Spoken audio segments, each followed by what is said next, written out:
Bonjour et bienvenue à l'Institut des Libertés. On est ravis de vous revoir aujourd'hui en présence de Charles Gave et du DAF qui, pour une fois, est assez sage dans son panier. Mais ça va venir, il va ronfler dans 2 minutes. Oui, je ne me fais pas trop de soucis. Aujourd'hui, on a décidé de vous parler d'un sujet grave, qui est la dette de la France. Alors, vous avez l'habitude qu'on vous parle de la dette assez souvent, mais une chose qu'on cache ou que les gens ne savent pas assez, c'est qu'en réalité, la dette aujourd'hui de la France, c'est surtout de la dette sociale. Et cette dette sociale a été soigneusement cachée, soigneusement mise sous le tapis, soigneusement enrobée à la façon d'un Ferrero Rocher. Et aujourd'hui, beaucoup d'entre vous ont du mal à percevoir véritablement ce qu'elle est, ce qu'elle recouvre. Et donc, on va essayer de faire ce... Et d'où elle vient. Donc, déjà, pour essayer de comprendre, on va essayer de s'atteler aujourd'hui à cette tâche difficile. Et il y a quelque chose avant, oui, c'est important ce que tu dis, mais ce qu'essaye la réalité, c'est que les systèmes sociaux sont toujours votés à l'équilibre au budget. Et la réalité, c'est qu'on les votait soi-disant en équilibre, et puis qu'ensuite, on faisait passer une partie importante des dépenses dans le budget de l'État. Ce qui était vraiment, ce qui est du faux en écriture publique, quoi. C'est incroyable. Donc, si tu veux, aujourd'hui, sur les 3500 milliards d'euros de dette, 2000 milliards, au minimum, sont des prestations sociales versées depuis 40 ans à crédit. Donc, il faut quand même se rendre compte que 2000 milliards aujourd'hui sont des prestations sociales. Plus celles qui ne sont pas capitalisées. Celles qui ne sont pas capitalisées, qui sont un scandale absolument incroyable. Qui sont moins les 2000 milliards aussi. Au hors bilan des retraites des fonctionnaires, on va voir tout ça. Au début, à l'origine, il faut quand même voir que la dette finançait 1% des dépenses sociales en 1981 contre 10% aujourd'hui. Un dixième, ça veut dire que sur 30 jours de retraite, de primes d'achat, de RSA, de chômage, de prestations de santé, d'allocations familiales, d'allocations logement versées chaque mois, 3 jours sont financés par la dette aux générations futures. Tu te rends compte ? C'est absolument incroyable, mais ça veut dire que comme le déficit budgétaire est de 6% du PIB, si ça fait 10% des dépenses, ça veut dire que si on n'avait pas ces dépenses, on serait en surplus, quoi, largement. Donc, c'est quand même une immense histoire de machine du déni. Et on va essayer de refaire un petit peu aujourd'hui cette histoire. D'acheter les voix des Français, des voix des Français en leur offrant des choses qui n'étaient pas financées, c'est-à-dire c'est exactement le contraire d'une démocratie où les dépenses doivent être votées par les gens du pays pour que ça marche. Mais là, vous dites, vous allez toucher quelque chose et c'est vos petits-enfants qui vont payer. Mais c'est plus de la démocratie, c'est de la saloperie. Et surtout, autre chose, c'est qu'on a laissé croire aux Français que la dette aujourd'hui était due non pas aux prestations sociales, mais à l'efficacité et au coût des administrations du régalien. Or, c'est absolument pas le cas. Toute notre dette est due à ces prestations sociales. Et le régalien est à l'os. Et le régalien est à l'os plus que jamais. On n'a jamais expliqué aux Français que le quart des retraites sont celles des fonctionnaires, dont le déficit est enfoui dans les comptes publics sous des couches de casuistique. Oui. Et on ne leur a pas donné l'idée de l'ampleur du coût budgétaire des prestations assistentielles et des allègements des charges sociales. Donc aujourd'hui, on est là pour vous donner cette idée-là. Et pour vous expliquer aussi pourquoi le président de la République ne vous a jamais dit que près de 60% de la dette publique était composée de prestations sociales. Oui, de prestations sociales que personne ne contrôle et dans lesquelles, à l'évidence, il y a aussi des fraudes gigantesques, parce que ces prestations sociales, elles sont distribuées sans beaucoup de contrôle.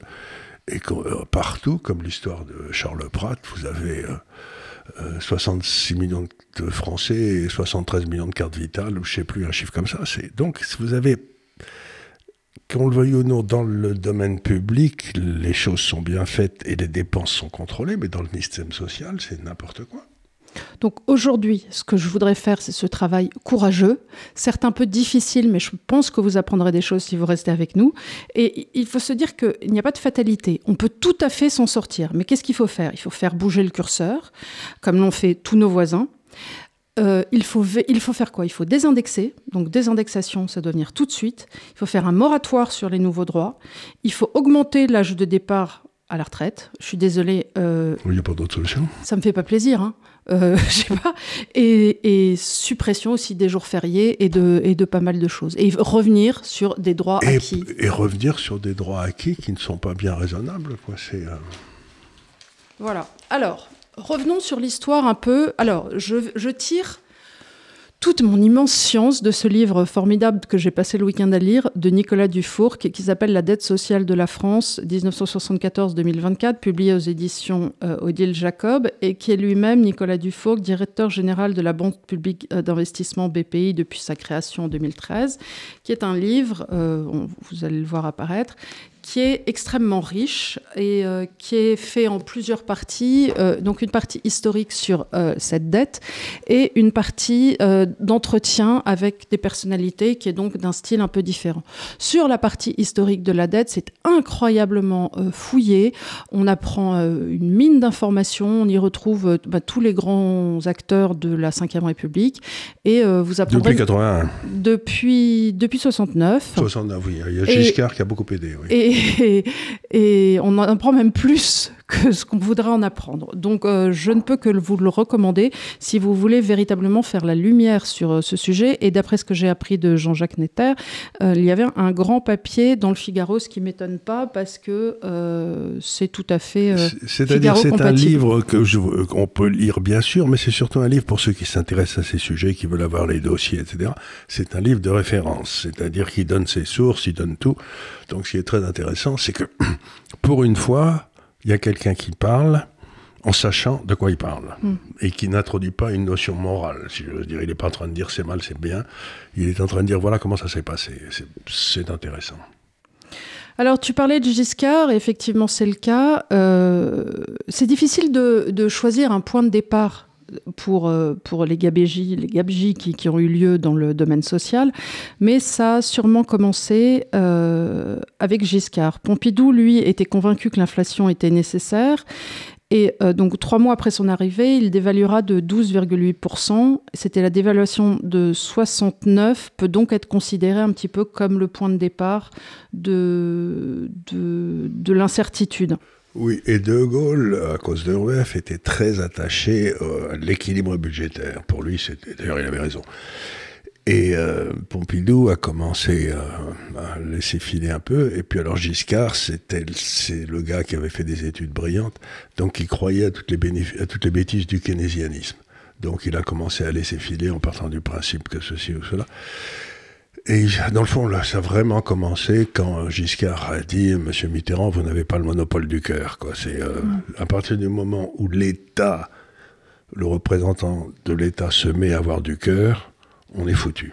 On reviendra sur ça parce que c'est une notion importante que tu viens d'évoquer et on va la voir arriver dans les années 80 et pas forcément que pour la gauche. Mais au début des années 70, les dépenses sociales pesaient encore un poids faible dans le budget de l'État. Il y avait à l'époque 2 grands postes. L'aide au logement qui avait été créée en 49 parce qu'on avait arrêté avec les loyers bloqués et le minimum vieillesse en 56. Et elles étaient à l'époque attribuées sous conditions de ressources aux ménages. En 78, tu as 2,2 millions de Français qui bénéficiaient du minimum vieillesse qui avait été créé en 56 et Giscard l'avait revalorisé de 60% en 74. Donc, on avait à l'époque, dans le minimum vieillesse, 50% de femmes seules. Donc, en fait, aussi en 74, c'est parce que l'inflation à l'époque était de 14 ou 15% par an. Et donc, si vous voulez, le minimum vieillesse, il valait plus rien. Donc, il fallait aussi le remettre un petit peu au goût du jour, quoi. C'était... Et alors, la grande révolution giscardienne ne va pas s'arrêter là. C'est un peu lui qui a été le précurseur de toutes ces aides. Toutes les bêtises. En 1974, il crée l'allocation de rentrée scolaire, l'ARS, qui aujourd'hui représente combien dans le budget ? Aucune idée. 2 milliards d'euros. Donc, c'est pas une paille quand même. C'est pas une paille quand même. Donc, tu vois, à force de créer des petites niches, que je t'ouvre une porte ici, voilà. Oui. Et en 1974, il inaugure ce qui conviendra d'appeler le traitement social du chômage. C'est la création en octobre 1971 de l'allocation supplémentaire d'attente, qui est un 2e étage d'allocation chômage permettant le maintien des chômeurs à 100% de leur salaire. Ce qui est très étonnant. Parce qu'à ce moment-là, si vous voulez, comme disait, montrez-moi l'incitation et je vous montrerai le résultat, 100% du salaire, ça veut dire que vous avez une incitation à ne pas travailler si vous êtes un peu flemmard. Et donc, vous payez jusqu'à temps que ça doit durer 1 an. Donc, on vous offre 1 an de vacances, c'est bien. Barre, à l'époque, sera très embêté par tout ça et il pointait du doigt justement ce risque d'emballement sur les dépenses sociales. Il avait dit en 1978 qu'on ne pourrait pas continuer à concevoir un système d'avantages sociaux et avec l'infrastructure économique et démographique du pays. Et effectivement, il suffisait de regarder un petit peu une pyramide des âges sans être Madame Irma pour se dire que... On savait déjà qu'elle se détériorait. Mais bien sûr. Et on assiste petit à petit à la transformation de l'État libéral parce que, contrairement à ce qui est souvent dit, De Gaulle avait mis en place un État qui était tout à fait libéral avec le plan Rueff, le plan Pinay-Rueff ensuite. Et ça n'est qu'en allant vers plus de Maastricht et plus d'euros qu'on est passé à un État qui était keynésien. Et qu'est-ce que c'est qu'un État libéral ? C'est un État qui, dans le fond... Vous avez 3 notions si vous voulez, pour les impôts. Vous avez les impôts qui servent à payer le fonctionnement de l'État régalien. Les impôts qui servent à payer, puis là, ça pour jeter une couche d'impôts qui servent, par exemple, à créer un système éducatif qui soit de qualité, à le maintenir, etc. Et puis vous avez la 3e partie qui est l'impôt punition, vous savez, qui est de ceux qui gagnent trop d'argent, on leur pique pour le donner à ceux qui ne foutent rien. Et donc, pendant très longtemps, enfin, la thèse de Rueff et de Gaulle, c'était que le rôle de l'État, c'est d'être sauvagement régalien, c'est-à-dire il n'y avait aucune... facilité à l'État régalien, la police faisait son métier, la justice faisait son métier, et ça se passait très très bien. Donc il est exact que De Gaulle a eu une période tout à fait libérale, et c'est lui qui avait aussi signé les traités de libre-échange, qui avait accepté les traités de l'échange qui avaient été signés à Rome en 1956, il n'est jamais revenu dessus. Alors en 1986, sont les marchés qui font tourner la gauche. En 1978, les socialistes arrivent devant les communistes, ce qui donne raison à Médens France, qui avait théorisé que l'étouffement du Parti communiste aurait lieu par le progrès matériel.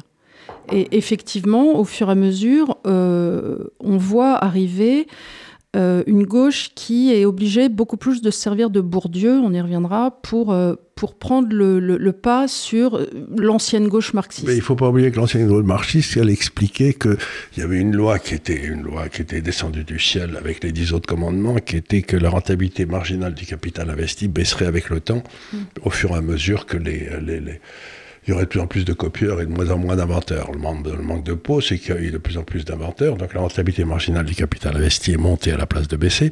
Et donc, abomination, au risco référence, comme on disait autrefois, le niveau de vie de la population a commencé à monter. Et donc c'était de plus en plus, en gros, difficile de continuer à vendre leur ânerie marxiste. La baisse tendancielle du taux de profit, qui était quand même ce que le marxisme affirmait avec beaucoup de force, c'était une grosse bêtise. Ça amenait automatiquement la classe ouvrière vers la famine. Et en 81, très vite, le 10 mai, le franc avait décroché pour rejoindre son plancher dans les SME, imposant à ce moment-là à Barre, qui était intérimaire, d'engager 40 milliards de réserves de la Banque de France pour le stabiliser. Et la dévaluation socialiste était la première depuis celle de Pompidou en août 69. En février 82, Delors avait fixé la limite des dérapages inacceptables. Il ne fallait pas à l'époque dépenser un déficit de 3% du PIB et une dette de 25%. On en rit aujourd'hui. On en rit aujourd'hui, mais c'est amusant parce que dans le fond, on nous a imposé l'euro parce que ça l'a amené à la discipline et en fait, ça a permis tous les écarts. Et bien justement, c'est qu'à cette époque-là, il y avait une corde de rappel pour forcer les dirigeants à faire des plans de redressement, c'était le change. La défense de la monnaie, ça interdisait donc à la France des dérives idéologiques prononcées. Tout de suite, on avait le change qui arrivait en disant « Eh oh, eh oh !» Je peux vous raconter une histoire que je sais de source sûre, qui est tout à fait étonnante. C'est lors de la 3e dévaluation, donc celle qui a fait tourner Mitterrand, etc. La banque JP Morgan, qui est la banque... c'est celle qui est la plus puissante des banques commerciales et de loin, a téléphoné à Delors pour lui dire « Nous n'assurons plus les échanges de la France en monnaie étrangère. » C'est-à-dire qu'on vous coupe on recoupe de tous les marchés internationaux, etc.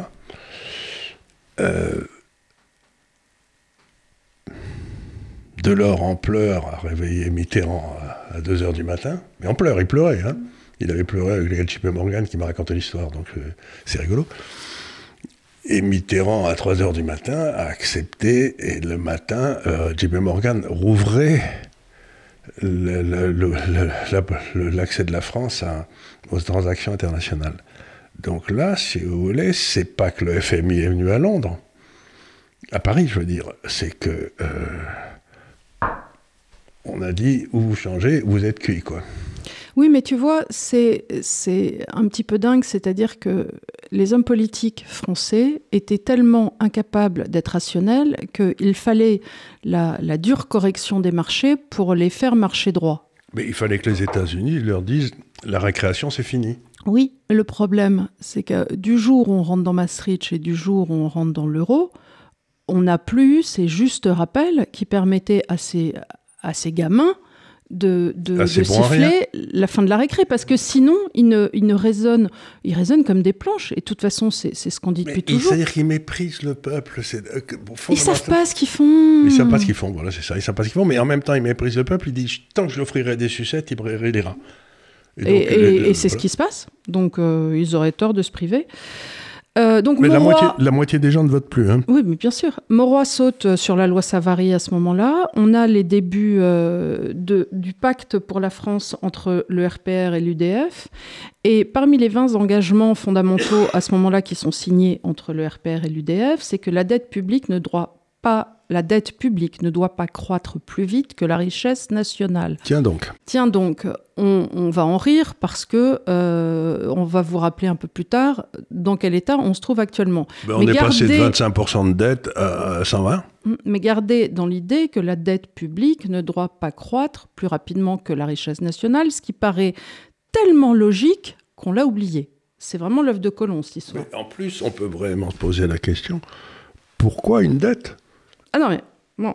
Tu vois, l'essentiel, c'est pourquoi ferait-on une dette qu'on va laisser à nos enfants, alors que normalement, les impôts doivent couvrir, si j'ose dire, la Suisse a quasiment pas de dette.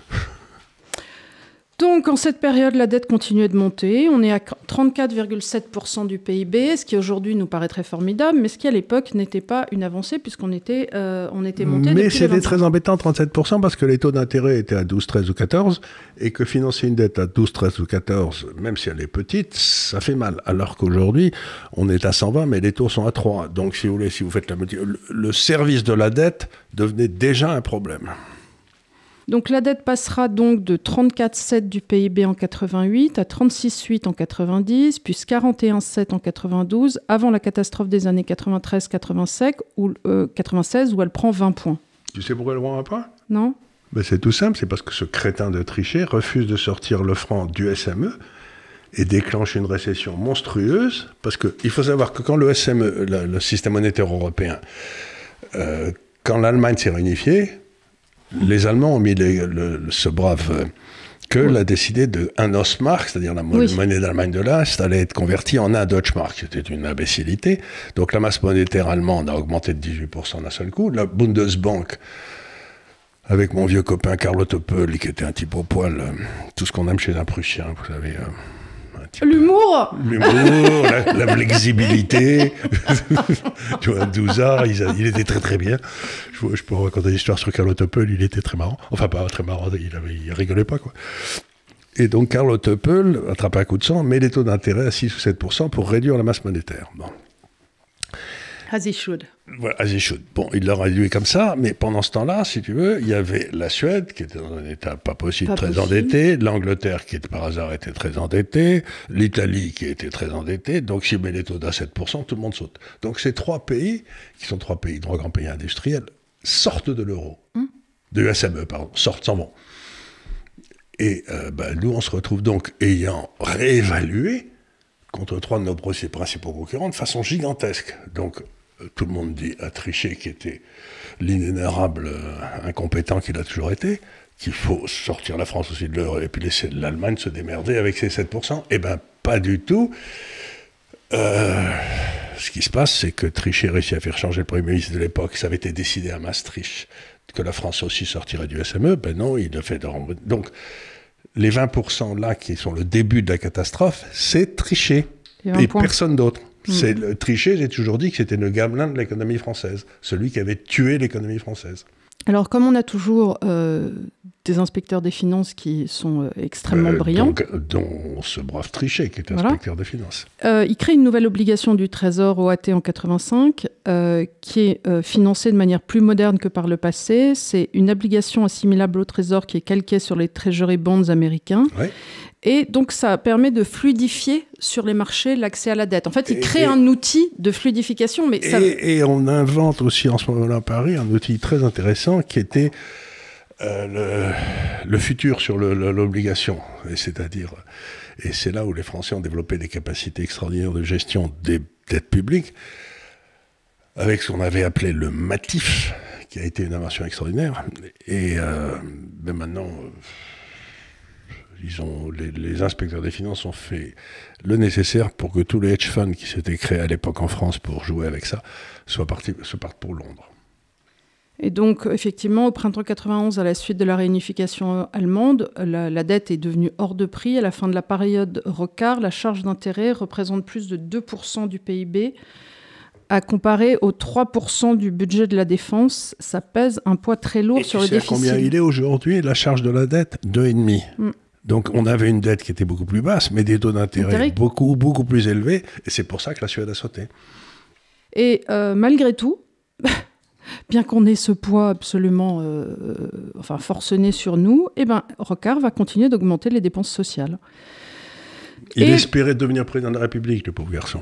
Et le chômage structurel de la France continue, c'est ce que tu avais étudié aussi, on en parle souvent, c'est-à-dire qu'on a un chômage structurel qui, quoi qu'on fasse, ne descend jamais autour de 7%. Est-ce qu'on peut peut-être réfléchir au fait que ce chômage soit aussi tenu par les amortisseurs sociaux qu'on a mis en place ? C'est-à-dire ce qui se passe, et c'est un truc que les gens ne disent pas assez, c'est que il y en a une crise financière, énergétique dans les années 70. Là, le chômage monte dans tous les pays du monde de façon extraordinaire.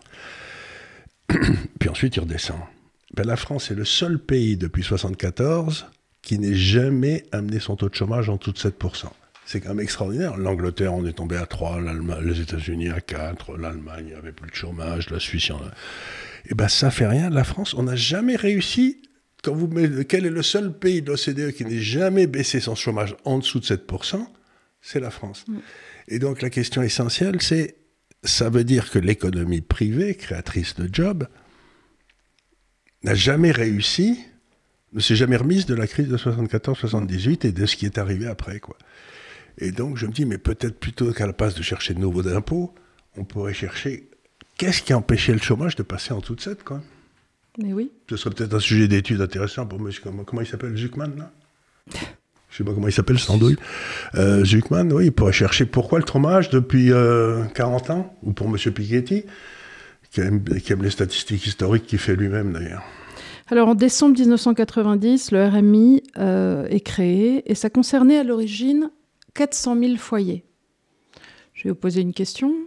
Combien de foyers vous croyez que ça touche aujourd'hui? Le RSA, talala, roulement de tambour, c'est 4 millions de personnes. Donc à l'origine, on crée un amortisseur social, encore une fois, pour 400 000 per foyer, qui devait être au point de rupture parce qu'on décide, voilà. Aujourd'hui, ça touche 4 millions de personnes. Il y a forcément quelque chose qui nous a échappé dans la conception de la chose en question. Une idée comme ça. Et c'est ce que disait ce bon Milton Friedman, buvons un coup. Mais ce que disait Milton Friedman, c'est que si vous payez les gens à rien foutre et si vous taxez ceux qui bossent, il ne faut pas s'étonner si le chômage augmente. Si vous payez les gens à rien foutre, évidemment qu'il va y avoir des gens qui vont s'y mettre, parce qu'en plus, ils touchent de quoi vivre, puis ensuite, ils vont aller couper le bois du voisin, ils vont aller réparer l'électricité de la voisine, tout ça payé en cash. Donc, c'est... dans l'Église catholique, il y a quelque chose qui est très important, si vous voulez, c'est qu'il y a le pécheur, et puis il y a celui qui incite au péché. Et celui qui incite au péché, il est beaucoup plus coupable que le pécheur. Hein. Ce que j'essaie de dire, c'est que ces vocations sociales, ces vocations sociales avaient comme but de subventionnait les gens qui ne voulaient pas travailler, qui cherchaient l'oisiveté. Or, l'Église catholique, encore une fois, nous a toujours dit que l'oisiveté était la mère de tous les vices. La paresse, c'est pas un truc qui était très bien vu par nos ancêtres. On voit ça avec le prince Andrew. Ben oui. Bah oui. Ben, Ce gamin, à l'origine, au moment de la guerre des Falklands, il a été superbe et tout. Et puis ensuite, on l'a entretenu dans une oisiveté où il n'a rien fait. Et résultat, qu'est-ce qu'il a fait? Des conneries toute sa vie, pardon. Mais voilà. Il a couru les petites filles de 15 ans, ben voilà. C'est pas bien intéressant. C'est pas bien intéressant, mais il aurait... À l'époque, il serait mort sur un champ de bataille, ça aurait moins eu un peu de dignité. Oui, bien sûr. En tous les cas, pour revenir à la situation de la France, sans en être consciente, 14 ans après le premier choc pétrolier, la France est rentrée à bas bruit dans une politique de l'emploi de plus en plus malthusienne. Nous en serions sortis alors par la force... Pas malthusienne, c'est une politique de l'emploi qui considère que le travail est une malédiction. Aussi. Donc, moralement, c'est un drôle de truc, quoi. Si tu veux, on en serait sorti par la force des choses si les marchés d'échange à l'époque avaient pu continuer de nous aiguillonner comme dans les années 70. Mais l'euro est arrivé. Or, l'euro sera, dès l'an 2000, le grand narcotique. Tout ce qui était de peur d'attaque sur le franc, de crainte de dévaluation, de sensibilité au niveau des réserves de change disparaissent du jour au lendemain. Et on se retrouve, depuis lors, comme des morts vivants, sans aucun signal pour signifier... Sans aucun signal, bien sûr, puisqu'il n'y en a pas. Et ce qui veut dire que désormais, ce qui se passe, c'est est sourd. On est sourd, mais notre déficit budgétaire est aussi financé par la Banque centrale. Ce qui était formellement interdit par les traités. À partir de la crise de l'euro en 2012, moi j'avais annoncé que l'euro allait sauter entre 2012 et 2014. Donc j'avais fait un livre là-dessus.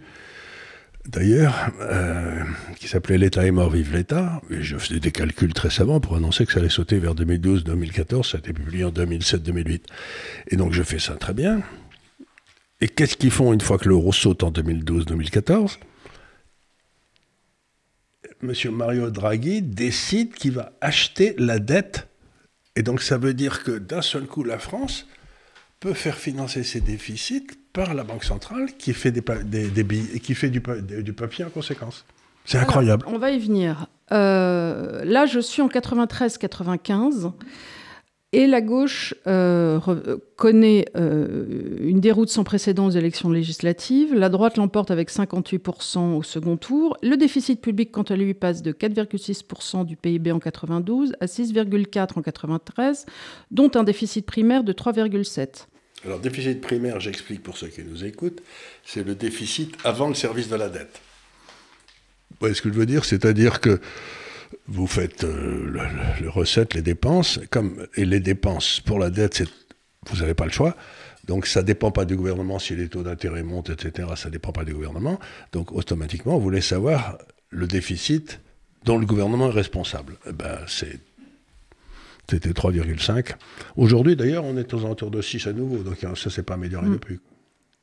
Et alors, j'en parlais tout à l'heure, mais en février 93, Bourdieu publie un recueil de 900 pages pour expliquer que le marxisme des années 70 n'est plus en mesure de produire un discours de généralité du fait des progrès incontestables du niveau de vie des Français depuis Pompidou.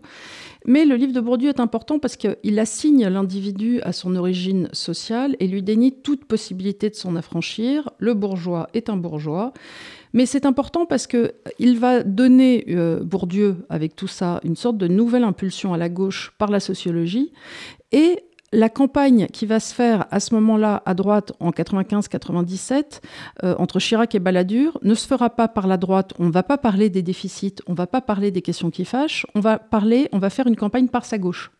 Les deux, Chirac comme Balladur, vont faire des campagnes politiques en brossant le peuple de gauche et en donnant donc des gages socio-économiques, encore une fois, alors qu'il aurait fallu avoir un discours de rupture en disant la chienlit ça suffit, la dette ça suffit. Et au contraire, la campagne se fait par la gauche, ce qu'on n'attendait pas de la droite. Et c'est de là que date l'écroulement de l'éducation française, de l'éducation nationale, parce que Bourdieu, c'est celui qui a tout... Il a expliqué, si vous voulez, qu'il y avait que les enfants de bourgeois qui pouvaient faire des études, ce qui n'était pas vrai. Il suffit de regarder, je sais pas, Jaurès et Péguy, dans les deux cas. C'était complètement faux. Mais alors, surtout, ce qu'il a fait, c'est que donc, il a expliqué que Il fallait faire, en quelque sorte, abaisser le niveau pour que tout le monde puisse y arriver. Il n'y avait pas de raison qu'il y ait de l'excellence dans le système. Mais ce qui est marrant, c'est que ce cher homme, qui était béarnais d'ailleurs, il avait pas mal d'enfants, 3 ou 4 je crois, et il les a tous collés à Henri IV. Parce qu'il faisait partie du Collège de France. Hein. Oui, bien sûr. Et aussi, c'est un moment où il s'est passé quelque chose, le Collège de France, qui est daté de François Ier, où ça avait toujours été des gens d'excellence, on mettait, a été capturé par la gauche. C'est-à-dire que, comme tout... elle a été capturée, puis c'est fini. Maintenant, il n'y a plus personne de droite au Collège de France. Alors qu'autrefois, c'était quand même un peu comme les grands professeurs d'université, c'était des individus qu'on choisissait. Tandis que là, il y a des individus qui étaient très puissants qu'on n'a plus jamais choisir. Donc, à ce moment-là, toute la France a basculé vers des idées de gauche sociologique. C'est de là où tout est venu, quoi. Et alors, c'est intéressant parce que, alors que l'indice Gini, qui mesure les inégalités dans le monde, montre qu'en France, il n'y a pas eu de déstabilisation et que les inégalités sociales sont restées relativement pérennes, toutes les campagnes se font désormais sur l'idée qu'il y ait une explosion d'inégalités nouvelles. Et que les riches sont des salauds. Et alors que c'est complètement incorrect dans les faits. Hein. Alors je peux vous donner les chiffres si vous voulez, c'est que aujourd'hui, par exemple en France, la différence entre les 10% les plus riches et les 10% les plus pauvres, c'est à peu près, avant prélèvement, taxes, etc., c'est à peu près de 16 à 3. Eh bien, aujourd'hui, après les prélèvements, je crois qu'on est passé de 3 à 6. C'est-à-dire que les 3/4 des différences sociales, pour les 10% les plus riches et les plus pauvres, sont complètement absorbés. Mais alors, comment ils tournent ça? Parce que c'est vrai, en plus. Il n'y a plus de différence. C'est qu'ils expliquent que dans les 10%, il y a les 0,01% qui sont riches comme des puits, et que ceux-là, il faut les massacrer aussi. Tu vois, donc c'est de là d'où vient la haine et les discours contre les Macron, les Arnaud, etc. C'est que c'est vrai qu'il n'y a plus de différence sociale, mais il y a quand même des gars qui ont réussi de façon tout à fait extraordinaire, et ceux-là, il faut les punir. Mais c'est quand même curieux. Pourquoi cette rage? Alors, on est en 97, et on constate que depuis 1972, les dépenses pour l'emploi ont doublé en pourcentage du PIB. Et le chômage n'a pas baissé. Les aides pour le logement aussi. Les dépenses pour la pauvreté ont quadruplé. Et il y a de plus en plus de pauvres. Tiens donc. Et toujours en proportion du PIB, tandis que la dette, elle, a triplé. La marée n'a cessé de monter. Fin 1997, à la veille de la reprise économique, le déficit public est de 3,7%, mais on se rapproche de l'équilibre primaire. Ouais. Les taux à 10 ans sont à 6% et la charge des intérêts représente 3% du PIB. Une partie très importante des déficits était déjà liée aux retraites, qui représentaient 40% des dépenses sociales et donc 20% des dépenses publiques. C'était l'éléphant dans la pièce, mais les négociations de Maastricht avaient explicitement exclu les dépenses sociales du champ du traité, ce qui est incroyable. Encore une fois, la question ne sera pas posée. La question ne sera pas posée, mais ce qui est amusant, c'est qu'aujourd'hui, ils sont en train de négocier entre tous les Européens que c'est les dépenses militaires qu'on va exclure du... Oui. Donc, alors maintenant, on a exclu les dépenses sociales, ce qui fait que les déficits ont explosé, on est tous ruinés, il n'y a plus un rond. Mais maintenant, on va mettre les dépenses militaires, comme ça on pourra aussi dépenser pour l'armée. Mais dépenser pour l'armée, avec quel pognon?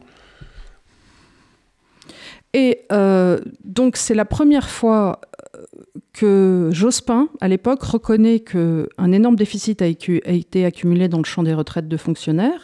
Mais attention, quand même, qu'est-ce qu'on va faire? On va passer aux 35 heures, payer 39. Parce qu'on s'est dit que c'était une bonne solution pour augmenter le coût du travail de 11%, qui s'ajoutait aux effets du SMIC accordé par Jospin après sa victoire. On s'est dit, voilà une façon...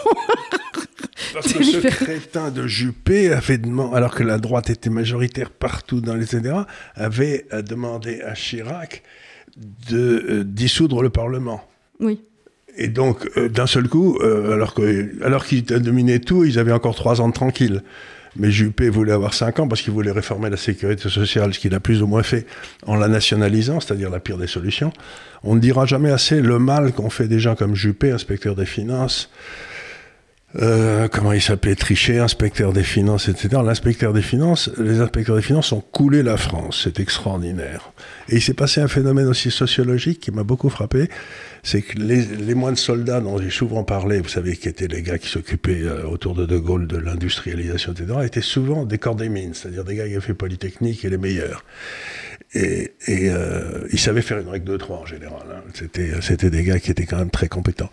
Et il y a eu une espèce de bagarre pendant les années 90 entre les inspecteurs des finances et les corps des mines, et les corps des mines ont perdu. Et donc on s'est retrouvé avec des crétins baveux qui savent parler, qui avaient... Donc les littéraires ont remplacé les scientifiques. Et les littéraires, ils sont pas... Ouais. C'est un peu triste. Alors... On est donc à l'époque de Jospin. La question est comment on trouve des sous. Et Laurent Fabius, un autre, crée l'agence... Il n'était que conseiller d'État, lui, mais... Crée l'agence France Trésor, AFF, qui est chargée de procéder aux émissions afin de gérer la dette française, qui représente déjà 910 milliards d'euros. Et c'est inspiré du debt management britannique, l'AFT, qui fait faire un saut quantique à la gestion des émissions. Elle permet de séparer le principal et le coupon, et ça a autorisé une gestion très finie du risque des taux. Enfin bref, apparemment, ça a permis de contracter plus de 1000 milliards de dettes supplémentaires dans la décennie suivante. Donc, formidable. Mais c'est ça, c'est-à-dire que vous facilitez les... Et alors en plus, l'agence France Trésor, où on a collé aussi toute une série d'inspecteurs des finances, a été très très très très fière de placer la moitié de cette dette chez les étrangers. Oui, formidable. C'était une très bonne idée.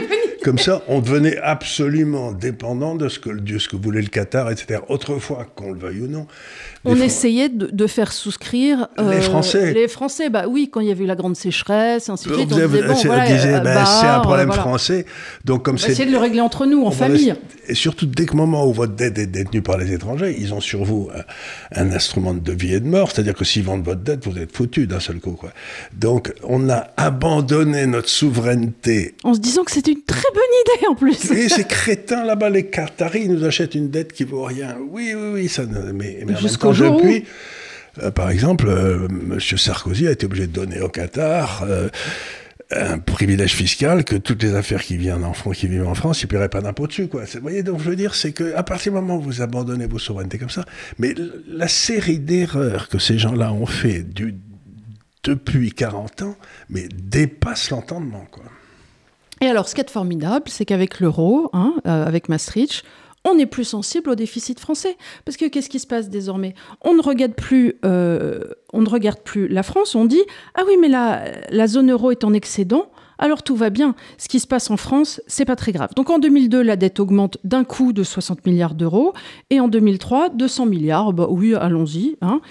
Et c'est en 2002 que commence, à ce moment-là, le toboggan de la désindustrialisation, parce qu'on a enquillé les 35 heures, la dette... Ça a commencé bien avant, ça a commencé en 92, et il a fallu 10 ans pour que les pauvres sociétés françaises qui avaient des fonds propres bouffent leurs fonds propres pendant 10 ans, et la faillite est arrivée 7 ou 10 ans après. C'est quelque chose que j'essaie de beaucoup dire à nos auditeurs, c'est quand un gouvernement fait une erreur considérable, vous n'en voyez pas les résultats tout de suite, vous pouvez les revoir 10 ans après. Et c'est ce qui s'est passé. L'erreur de Trichet, c'est la désindustrialisation qui commence à devenir évidente en 92. Mais la question, c'est comment expliquer que la droite et le centre aient échoué à ce point-là à expliquer aux Français que la dette est sociale et que c'est Maastricht qui la rend possible. Mais c'est parce que, je veux dire, il y a comme le disait je ne sais plus qui, il y a 2 partis de gauche en France, dont un s'appelle la droite, quoi. Ouais. C'est que tous ces gars-là n'étaient pas de droite. Chirac n'était pas de droite. Juppé n'était pas de droite. Enfin, je veux dire, c'était des technocrates sans aucune âme, qui n'aimaient pas leur pays, qui étaient juste nuls, quoi. Parce qu'en réalité, on essaie de nous expliquer que l'euro serait ultralibéral, alors que précisément l'Europe est keynésienne. Elle est keynésienne. Si quelque chose était libéral, c'était l'époque de De Gaulle. Oui. C'était le plan Rueff-Pinet, comme j'en parlais tout à l'heure. Et c'était le on est rentré d'un monde qui était libéral vers un monde qui est keynésien. Il est structurellement keynésien. Mais il y avait une concurrence des monnaies. Donc, si tu étais mal géré, ta monnaie se pétait la gueule. Mais à partir du moment où il n'y a plus de concurrence des monnaies, qu'on ne me dise pas que c'est un monde libéral. Un monde qui supprime la concurrence des monnaies ne peut pas être libéral. Ils nous ont raconté. Donc, et ils continuent, c'est-à-dire que si tu regardes des types comme Onfray, ils te parlent de l'Europe libérale. Tu te dis, mais de quoi vous parlez? C'est une Europe keynésienne. Il ferait mieux de l'appeler l'Europe technocratique, mais ça veut simplement dire qu'Onfray, malheureusement, c'est un type intelligent, mais il comprend rien à l'économie, quoi. Il comprend rien à l'économie, c'est pas un méchant garçon. Il est même assez brillant. Alors, on arrive en 2007-2012.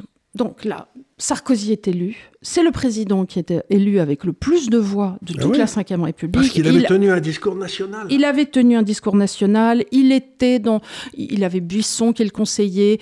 Il était sur un discours qui était aussi assez, avec Guéant et ainsi de suite, assez identitaire. Il reprend des grands mythes. Il fait une très bonne campagne. Il y avait beaucoup de fonds aussi, comme on le sait.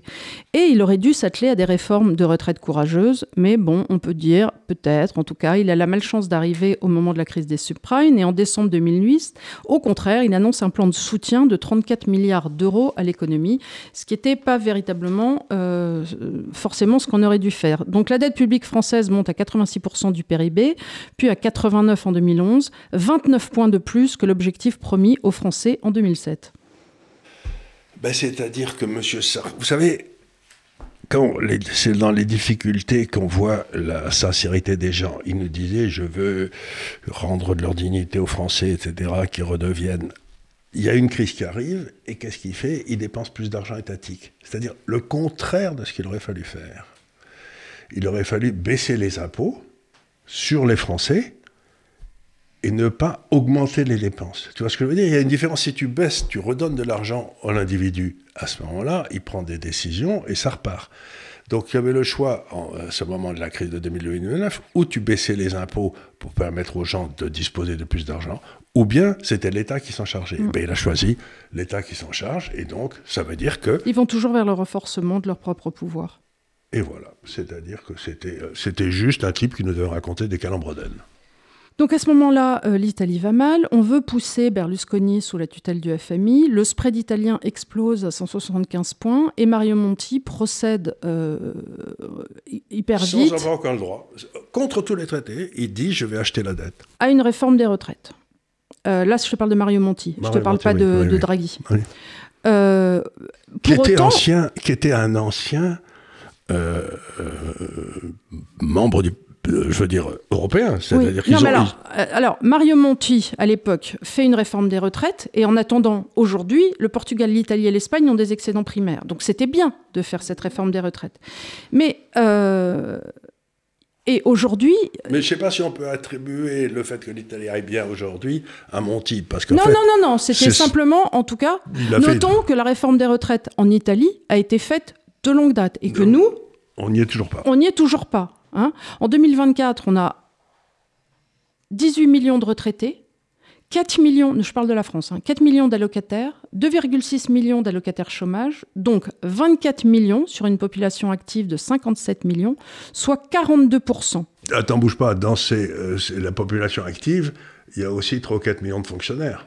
Attends, et si je rajoute les agents publics, de près de 6 millions, on est à 52% de la population active française éloignée qui dépend de l'État. C'est-à-dire qu'il vit dans un monde sans concurrence. Voilà. Il n'y a pas...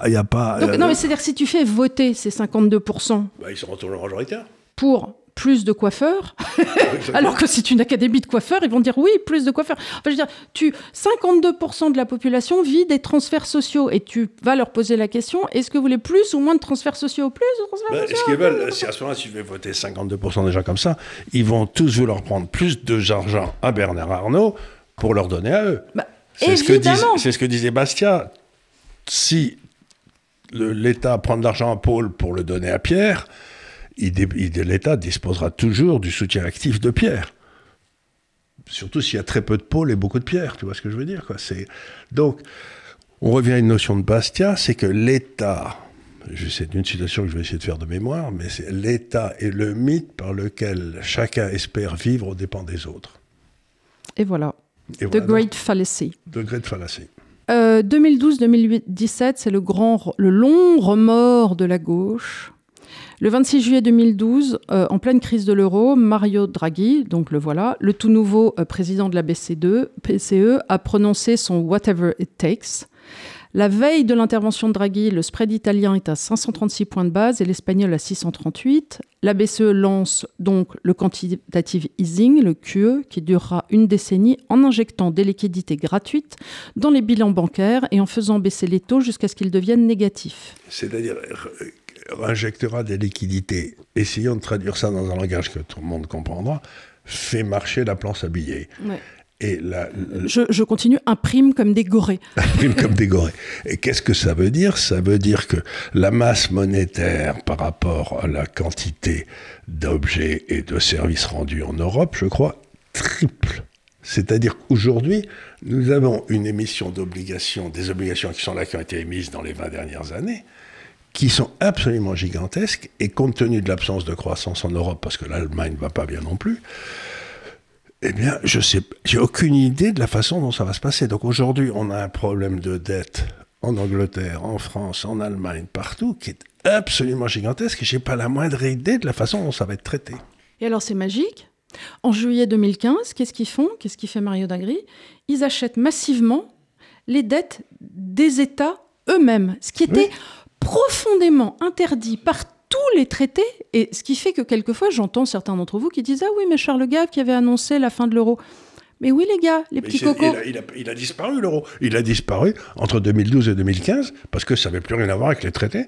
Ça n'a plus rien à voir avec les traités. L'euro d'aujourd'hui n'a rien à voir avec l'euro d'autrefois. Si on commence à faire des règles et qu'on analyse à partir des règles et qu'au fur et à mesure vous changez l'énoncé, hein, c'est toujours pareil, sachant que deux trains sont à des vitesses de machin et qu'au milieu vous changez les règles, bah bien évidemment votre énoncé à la fin va être faux.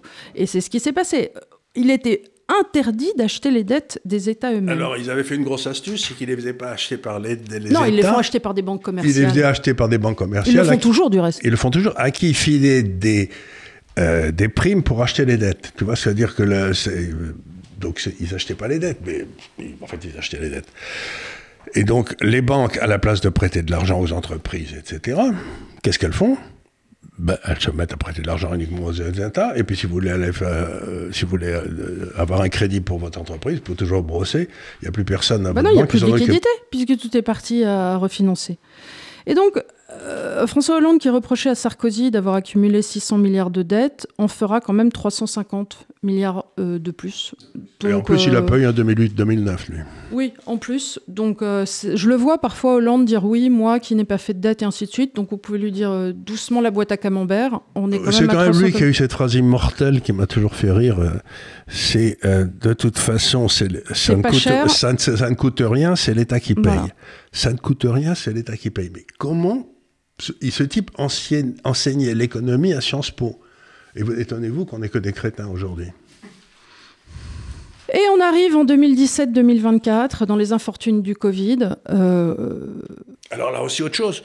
Les infortunes du Covid, la dette est montée, c'est à cause du Covid. Pipo, ils ont eu un Covid très fort en Suède. Hein. Ils ont eu moins de morts que nous. Et ils n'ont pas dépensé autant d'argent. Donc la question, c'est pourquoi a-t-on dépensé tout ce pognon ? Pourquoi a-t-on fermé les entreprises ? Puisque la raison, c'est, j'en arrive à me dire... C'est un peu la thèse que je défendais dans mon livre dernier, là, la vérité vous rendra libre, c'est que il y a une classe en France qui veulent que la France soit mise sous tutelle. Je crois de mémoire que la crise, Bruno Le Maire l'a financée par 14 points, oui. Alors que dans les autres pays, la moyenne était à 4 points. Et en Suède, 0 ? Ouais.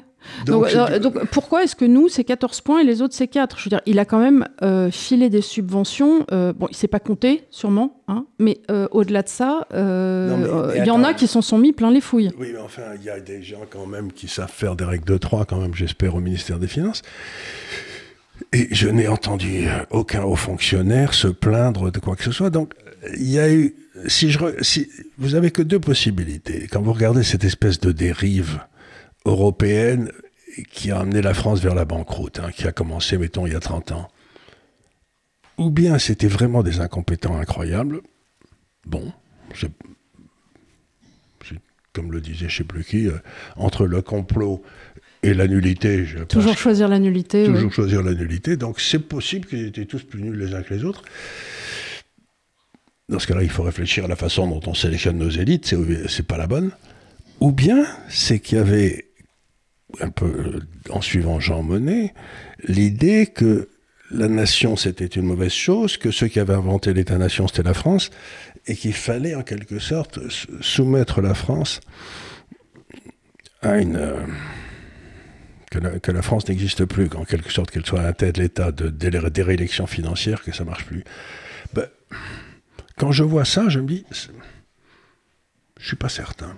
Je ne suis pas certain qu'il n'y a pas eu une volonté de détruire notre pays. Mais je ne peux pas le prouver. Hein. Mais enfin, quand je vois tout ça, je me dis quand même, quand tu vois tous les trucs, tu te dis, bon, ça mène toujours vers le même résultat, c'est peut-être par hasard. Quoi. Bon, on arrive un petit peu à la fin de cette émission, ce qui va nous permettre de conclure. Et en reprenant les mots du cardinal de Bernis, qui disait « Je vous interdis d'analyser votre impuissance ». Bon alors, si les taux ne baissent pas, la charge annuelle des intérêts va monter à 120 milliards d'euros en 2030 et le taux moyen de notre dette passera au-dessus de la croissance économique en valeur. C'est déjà fait. C'est déjà le cas. Déjà Charles peut vous le dire. Depuis juillet 2025, la dette française se paie plus cher que la dette italienne. On l'a vu, ça a été amplement recensé. Je crois même que la dette grecque. Que la dette grecque. On peut, tu le dis souvent, choisir de garder un État-providence. On peut se dire, on veut plus de ronds-points, on veut plus de fonctionnaires qu'en Allemagne. On peut choisir ça. Mais il faut s'organiser. On ne peut pas avoir plus d'État-providence quand les autres en ont moins et avoir un taux de change fixe avec les autres. Ça, c'est pas possible parce que ça veut dire que notre système privé va sauter, va être foutu en faillite. Voilà. On ne peut pas non plus demander à l'État-providence de couvrir l'ensemble de nos besoins sans voir que l'économie réelle ne suit plus, et ce, depuis longtemps.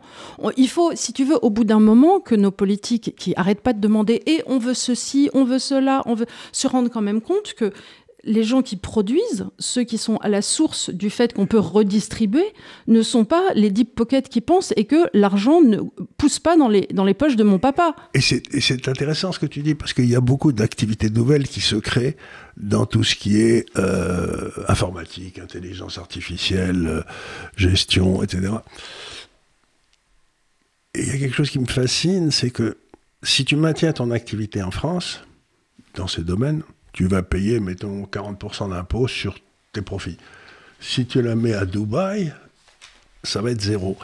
Mais ce qui est intéressant, c'est que, si tu réfléchis, comme ces profits ne sont que des 0 et des 1 dans un ordinateur, que tu es en activité en France servie par Dubaï ou en France servie par la France, tu peux dire que tes profits vont être 2 fois plus élevés à Dubaï. Donc si tu es un gros malin qui a une bonne idée de vente par correspondance, j'en sais rien, tu vas la mettre à Dubaï. C'est-à-dire qu'aujourd'hui, ces taux d'imposition pour nourrir cet état social sont tellement élevés que tu ne peux pas t'empêcher de te dire je vais aller mettre ma création de valeur à l'extérieur juridiquement. Ça, pour toi, ça ne change rien. Il faudra que tu sois 3 ou 4 fois par an à Dubaï, et puis c'est tout, quoi. Donc...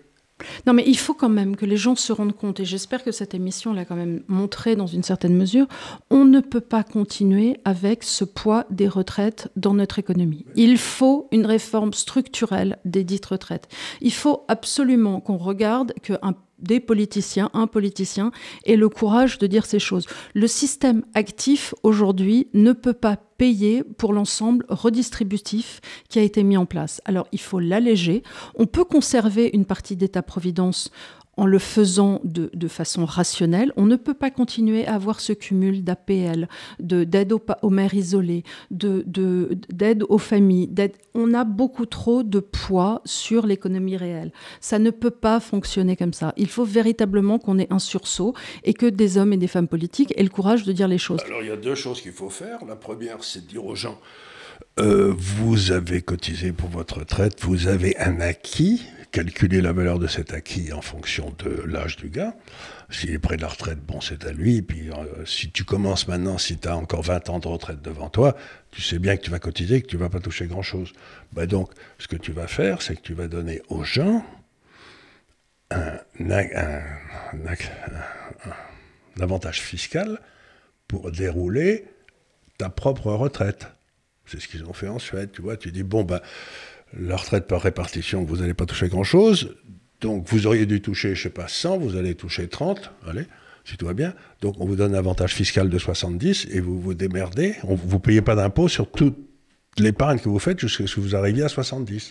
Bon, il faut introduire une dose de capitalisation. Ben, c'est ce que je te dis. Oui, la retraite individuelle, c'est ça. Il faut introduire une dose de capitalisation à partir d'aujourd'hui. Mais il ne faut pas que l'État s'en charge. Parce qu'à ce moment-là, ils vont le dépenser. Il faut donner un avantage fiscal à chaque citoyen pour qu'il puisse créer sa propre capitalisation dont il sera responsable lui-même. Et ceux qui attendent après leur retraite, rendez-vous compte, ça ne me fait pas plaisir, j'en fais partie, je suis une génération X, que nous n'allons pas toucher ce à quoi nous avons cotisé. C'est une réalité, la pyramide est ainsi faite. Mais donc tu dois avoir un avantage fiscal. Oui, mais exactement. Avant-hier, il faut commencer tout de suite parce que moi, là, il me reste, je veux dire, j'ai 55 ans, je vais pas, imaginons que je travaille jusqu'à 65, j'ai que 10 ans à faire de la capitalisation. Oui, mais aussi la deuxième chose qu'il faut dire, c'est qu'il y a toute une série d'activités qui ne sont pas pénibles, dans lesquelles les gens prendront leur retraite quand ils le veulent. Mais encore faut-il qu'on allège les dispositions légales en vigueur. Voilà, il faut retarder l'âge légal de la retraite et permettre à ceux qui le veulent effectivement d'avoir avec Moi, souplesse. Moi, je bosse, j'ai 82 ans. Et d'avoir la souplesse de travailler plus tard, parce qu'il va falloir travailler plus tard. Mon frère a travaillé beaucoup plus tard. Il s'est passé phénomène rigolo, c'est en Suède encore une fois.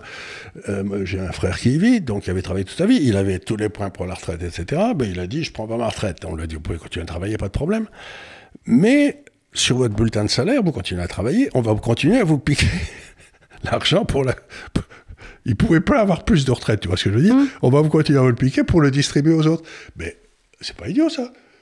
Tu vois, vous voulez travailler en plus, mais quand même, il faut continuer donc vous continuez à payer pour la retraite des autres. Je trouvais ça... Donc, il faut prendre deux choses. D'abord, il faut sortir ce problème de l'État, le remettre au niveau du citoyen, en disant, vous savez, quand même... vous aurez ce que j'ai en Angleterre. Et il faut arrêter avec ce mensonge que propage la gauche, qu'on serait dans un pays inégalitaire. C'est complètement faux. Et qu'il faut augmenter. Et donc la solution, c'est d'augmenter l'impôt sur les riches. Oui, déjà, ça marche pas, ça. Ça marche pas. Et par ailleurs, où est-ce que c'est écrit que l'impôt, il y a différentes philosophies de l'impôt. Mais j'en ai marre de voir l'impôt comme une punition. L'impôt, c'est censé être une participation pour faire en sorte que la communauté, enfin les choses qu'on met en commun, que ce soit l'école, les hôpitaux et ainsi de suite, fonctionnent. Arrêtez de dire que ça devrait être une pénalité. Et puis, une pénalité, pourquoi ? D'avoir réussi, mais on a quand même le droit encore d'avoir un talent. Fond, l'impôt, c'est devenu la solution qu'ont trouvé les socialistes pour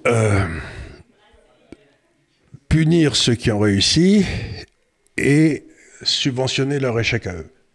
Tu vois, donc, c'est-à-dire que Oui, mais tout en maintenant une population sur des transferts sociaux dans des minima qui n'aident personne.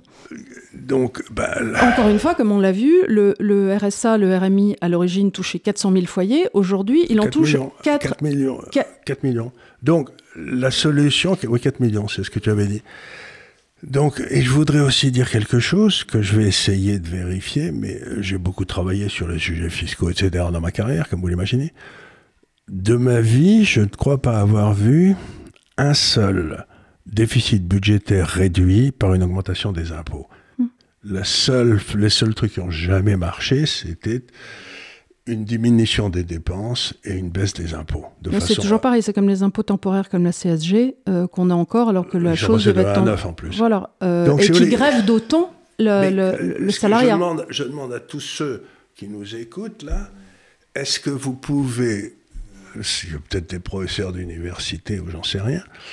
Est-ce que vous pouvez me montrer un cas d'une diminution du déficit qui a été créé par une augmentation des impôts? Dans l'histoire financière, ça ne doit pas être difficile. Je vais peut-être lancer ChatGPT là-dessus, tiens. Il va peut-être te trouver des choses, mais tu sais comme ils sont, ChatGPT, il te trouve des réponses. Oui, mais c'est peut-être, si ça s'est passé au bout de Tang en 1922, tu vois ce que je veux dire, c'est que... Mais moi, il m'a inventé des trucs, parce que ChatGPT, je lui avais posé des questions sur la reine Claude. Et en fait, la reine Claude, donc, c'était la femme de François Ier. Et au lieu de me répondre sur la reine Claude, il m'a répondu Claude de France, qui était la fille de Catherine de Médicis. Voilà. Et donc, il m'a induit en erreur. Heureusement que j'ai vérifié les dates et je me suis dit, c'est bizarre, ça colle pas.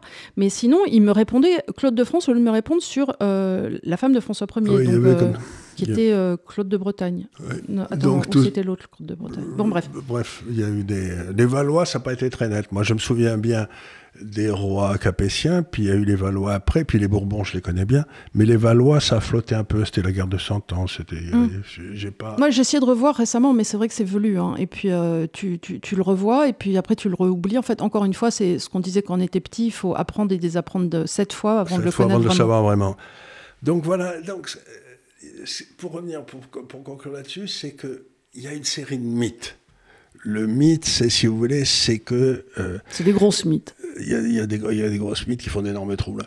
Mais le premier mythe, c'est que le déficit viendrait d'une injustice sociale où les riches en mettraient plein. C'est pas vrai. Non. C'est pas vrai, ça n'a rien à voir. Ah bah non, regardez, là, on vous a quand même prouvé par le menu, au travers du temps, que ça a été fait par à chaque fois un élargissement des dépenses sociales et aussi parce que... Non financées et parce que des retraites aussi ont été mal calculées et depuis la nuit des temps. Donc, avec une population qui était ce qu'elle était, puisque quand vous avez une génération de baby-boomers qui arrive au temps de la retraite avec une pyramide des âges inversée et que vous avez décidé de votre système de répartition se faisait... Comment vous voulez que ça fonctionne ? Je vois pas. Alors ça, c'est le premier mythe. Il n'y a pas besoin de faire... Ça, c'est le premier. Le deuxième mythe, c'est les mythes keynésiens, que si l'État dépense, ça va créer plus de revenus. Et donc, on va faire des relances par la consommation. On va faire des relances par la consommation. Donc la dépense étatique relance l'économie et se paye elle-même au travers du temps. Ça a été vrai pendant au début, mais ça n'est plus vrai du tout depuis 15 ans. Maintenant, la dépense étatique ralentit la croissance. Donc vous avez ces deux mythes fondamentaux, l'inégalité et la dépense étatique, qui sont tous les deux ce qui nous a amené au désastre. Donc il faut sortir intellectuellement de ces deux mythes. Et ils n'y arrivent pas. En attendant, si vous voulez en savoir plus, je ne saurais trop vous recommander ce livre donc, de Nicolas Dufourcq, La dette sociale de la France, que j'ai eu grand plaisir à lire ce week-end et qui est encore une fois un livre que vous pouvez avoir en référence quand vous vous posez des questions, parce que c'est pas de la petite lecture de week-end, mais... C'est pas le livre que vous lisez sur la plage. Non. Encore que parfois, tu vois des gens qui se baladent avec des Nietzsche. Donc, je me dis après tout... Ça, c'est... Je vois des gens parfois qui font leur crâneur avec un La Pléiade. Déjà, d'où t'amènes un La Pléiade à la plage pour mettre des grains de sable dedans et qui ensuite, qui peut lire du Nietzsche à la plage ? J'avais un des copains qui s'était fait choper dans le train un jour avec le FT, tu sais, il parlait pas l'anglais, mais il trouvait que ça faisait chic, il avait 18-20 ans, il se baladait avec son FT sous le bras parce que ça... Et donc, il était dans le train, il y a un Anglais qui a commencé à lui parler, il était bien embarrassé, quoi. Ah oui, c'est ça, donc, t'as quand l'air tu malin. balades avec Nietzsche, tu tombes sur un professeur de philosophie qui commence à te poser des questions, tu vas l'air idiot. Donc, essayez pas de... Oui, ça comme sert on à disait rien. autrefois en France, pétez plus haut de votre cul, parce que c'est fatigant. Ça fatigue tout le monde, mais enfin, tu sais, on est dans une époque où tu as des agents immobiliers qui te parlent de taux de change, donc qu'est-ce que tu veux ? Voilà, écoutez, on est ravis d'avoir fait cette émission pour vous. Si vous avez des questions, posez-les en dessous. Je serais ravie d'y répondre. Et c'était velu, mais je suis contente de l'avoir fait. J'espère que ça vous aura intéressé. Absolument. C'est un sujet pas très drôle parce qu'il nous concerne tous, mais il faut véritablement trouver des politiques avec des coronesses et qu'on s'attelle à cette histoire parce que ça va pas se résoudre tout seul. Non, ça ne va pas se résoudre tout seul. Et ça va pas s'arranger avec le temps. Et ce que dit le brave Kennedy, ce sénateur de Louisiane qui est tellement drôle aux États-Unis, il dit qu'il faut quand même que les hommes politiques se commandent des corones sur Amazon parce qu'ils souffrent d'une grande absence. Oui, puis tu sais, c'est ce que, je sais plus, c'était cette tendance anglaise qui disait que les hommes politiques et les bébés doivent être changés souvent et pour les mêmes raisons. Et pour les mêmes raisons. Ou alors, puisqu'on est dans les horreurs, il y a Kennedy qui dit, le cerveau, ce même Kennedy, le sénateur de Louisiane, il est marrant comme tout, il dit, le cerveau humain est une chose extraordinaire. Dès qu'il est dans le ventre de sa mère, ça commence à bouger, etc. Et dès qu'il est élu au Congrès des États-Unis, il pense plus à rien. Je crois que c'est un peu pareil à l'Assemblée nationale. Bon, voilà. Voilà, c'est l'électrocéphalogramme plat. Merci beaucoup de nous avoir suivis encore une fois et on vous dit à très vite et à la semaine prochaine. Merci.